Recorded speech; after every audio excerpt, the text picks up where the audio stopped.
India and Sri Lanka today exchanged an agreement for the avoidance of double taxation and prevention of fiscal evasion.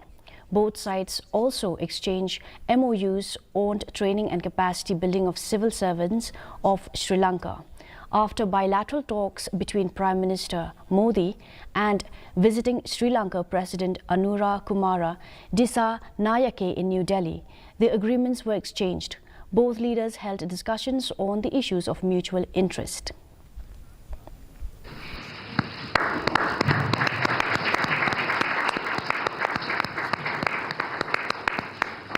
Thank you, ministers.